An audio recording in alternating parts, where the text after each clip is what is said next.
This is from Beck. Can you talk more about dreams? Does your soul leave your body when you sleep? Do you dream every night? Do you go back to your soul family? I imagine one. How can your dreams help with your purpose and joy in life? Well, that's an outstanding question. Um, I think on some level everyone dreams. When somebody says I never have a dream, I just simply don't think that's true. I think there's just a part of them that has flipped the switch, and they just don't they choose not to remember it, or they're not meant to. And I'll just add this, it's not that people are not meant to remember or they don't remember. Everybody dreams, but a lot of our memories are usually suppressed, or there are so many experiences that if you think of an old film frame or like old film tape with tons of frames, each frame is like a lifetime, is an experience.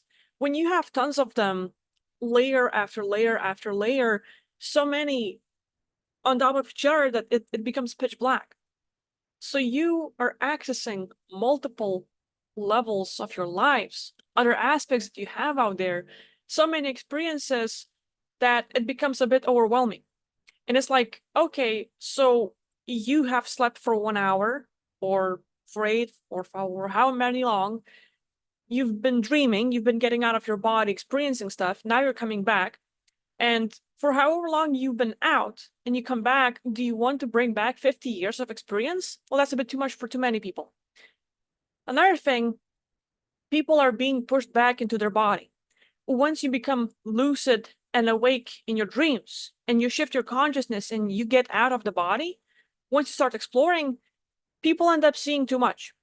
Not that you're not supposed to see it. There are beings who see you as an intruder. You end up on a spaceship. Whoa, whoa, whoa. Like, if there are Greys or reptilians or secret space program group and they don't want you there, they're going to push you back into your body. There are plenty of places that are being monitored and they're trying to make sure it's being covered or no one, goes there. So if you wander in space and explore something and find something interesting, you might get pushed into your body. You are also being monitored. So think of your consciousness. Your awareness is like that beacon of light. You're literally beaming everywhere, and tons of beings that you might not be aware of are seeing you from different dimensions, different realities.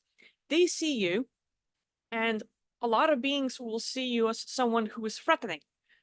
You're aware. If you see them as scary or angry, and you know that your love, your frequency, your focus, your power of imagination can remove them, hey, well, they don't want to encounter you. So for a lot of beings, they will try to push you back into your body. They will try to make sure you don't have any memories of what happened. And at the same time, it's just too much for too many people.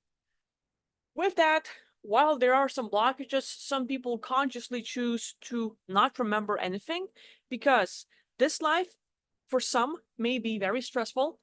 Like, okay, taxes and getting along in life and the family and surviving and stuff. So many things that you're focusing on here that if you would bring information about the galactic war, different families and other issues from there, uh, you don't want to think about that.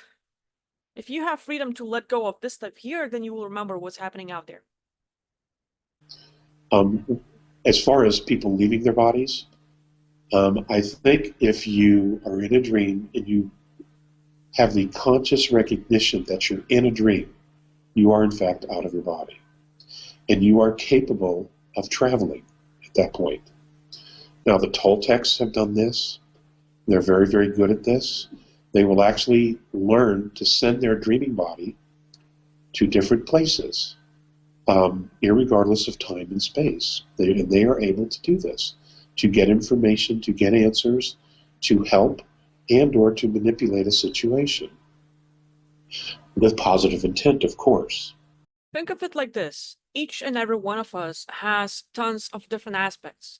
Depending on the day and how you're doing, you will get in different moods, and you have a specific character or beingness of self that you have developed over the years. When you're happy, when you're doing good, okay, you're going to be positive, you're going to be productive. When someone pisses you off, some of you might be in that fight or flight mode. So some of you will get aggressive, angry, you might be argumentative, you might go into bickering, you might say something nasty.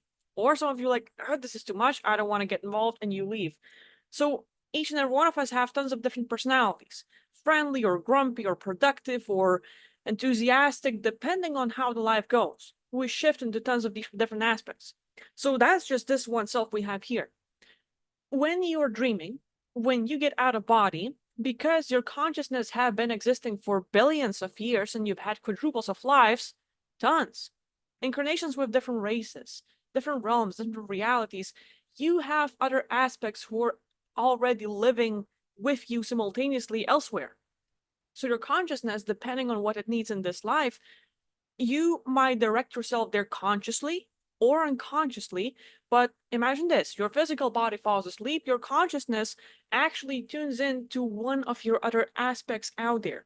So you open your eyes, you fell asleep, now you open your eyes, you're in the middle of some event. You're driving a car, you're in a spaceship, you're somewhere in a desert, you're in a barn, different locations, different events happening, but you've already tuned in into the body that you already own elsewhere, an aspect that you have that's living its own life in that reality. That aspect might have knowledge and information that you need right now, or the setting that you're currently seeing and experiencing will give you insights on situation or understanding that you need to know here. So some of us will experience like getting out of body, tuning in to different aspects out there, and you will get information about self, about humanity, about what people need to learn, about what you need to change within yourself, the beliefs, the understanding of the world. So many different cases that it's not like you have to be chosen one or special. Each and every one of us has it. We just need to direct our focus more. Maybe before you go to sleep, tell yourself, okay, I need to, or I'm going to tune in to one of my other aspects that has the understanding or memories or knowledge of how I should handle the situation here. Whether you need to get somewhere financially, whether you need to know how to solve your relationship problems, whether you want to learn a new skill, it's like quantum jumping, so you can connect to your other aspect that already has a skill or information or knowledge that you need here. Tune into that live, download that information and come back, because you're connected to yourself. You already know that stuff. So you're just going to become aware of it and bring it back and keep that awareness. In so doing that, you are traversing fourth and fifth density, from what I understand. And there are hazards if you don't know your way around. Oftentimes, especially in lower fourth, you will see things or beings who are not as they appear to be. And it's been my personal experience that when I'm in situations like that and someone is attempting to communicate to me, the first thing I do is I look at them and I stick my pinky out and I say, show me your true self. And they have to show you. And if it isn't someone I recognize, a soul I recognize, I'm out of there. I change the dream immediately and I go someplace else. And you have the power to do that. Okay? And here's the thing. Plenty of people wonder, well, okay, so if I die, or if I'm in a dream, or if I'm out of body, and I see someone who looks like an entity, a reptilian, or someone is trying to pretend to be someone I love or care about, but they're actually not, and they're trying to manipulate me and lie to me and do something to me, how do we get around that? With all those hazards Alex warns about, one of the biggest things, there are a lot of people who have had near-death experiences, and without that much knowledge about spirituality or past lives or reincarnation or what's out there beyond the physical, what they have found out naturally in that near-death experience is that they die and they don't need to swim or fly or walk to move anywhere. All they have to do is think about something, focus on something, and they'll move there. There's a guy who had near-death experience a few times too. He has lost quite a few wives, like 2 or 3, I think. And with those experiences, when he got out of body, and when he had near-death experience himself. All he had to do was think about the wife that he wanted to be with and have the conversation. And what happened is his reality around him shifted. He didn't need to walk or fly or move anywhere. He just focused on what it feels like to be with the loved one. And he immediately changed everything. Meaning, your imagination, your focus is your superpower. If you are aware of this skill, none of these entities, none of these archons, reptilians, dracos, mantis, you name it, all the malevolent beings who might try to mess with you, they will not be able to harm you. All you have to do is know you're powerful, you're limitless, whatever you focus on, you can create. So with your imagination, if you see something, white light or an entity, and you're scared, you have to focus on how you feel and change it. Because whatever you feel, whatever you focus on is creating everything around you. If, how Alex Collier is saying, if you're in the lower realms, it is because you are feeling like it. So you're creating it.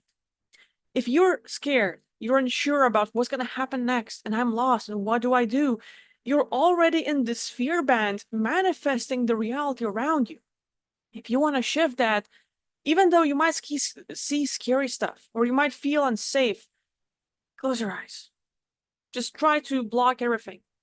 And think of a single precious moment. You hugging your puppy.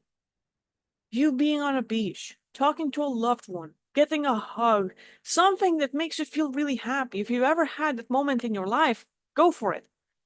If you've never had it, imagine what it would be like, what you would like it to feel, what you would like to experience, something positive, something that would just overwhelm you with this warmth and like,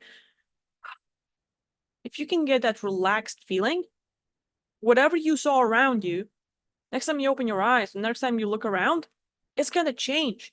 Because you literally, being in the fear band, you just shifted into relaxed, calm, loving. You look around and everything is different. All the entities that would sort of feed on your fear, feed on your negative thoughts, are no longer in that reality because you changed it. Your focus, what you're feeling, what you're imagining, creates everything. So if you see whatever, you don't have to run from it, walk the other direction. You can, but you're like, not my place. Think of it like this. Google Maps, photos. You have tons of them. You open up your phone, you have a gallery of photos, go there. At any moment, you can access a specific place you've captured. It has a feeling state. Oh, look, you've been traveling. Oh, look, school times. Oh, look, something nostalgic. Mom, cookies, something. And you're like, you might not feel too good, but you look at the photos and you're like, good times. Yeah, good old days. You shifted for a moment. All it took was to look at a photo, get a memory, and now you're there. That's the same thing. When you're out of body, or even when the physical body passes away and you're out there, if you want to shift reality, shift your focus. Think of something positive. Think of something good. If there are any entities, any white lights, any soul traps, anything that might scare you, you need to shift from that fear band. So you need to focus on something positive. A loving place where I'm safe. This is my reality, my creation. A lot of my loved ones are there. I can relax. You just shifted your focus. Think of that winning moment when, yes, you achieved something you wanted. You got that car, you got that house. You bought your favorite toy. You bought a great book. You read something, you did something, you were playing basketball and you won the game. Yes, feels amazing. Just focus on that moment and all of a sudden the reality around you shifts. That's all you need.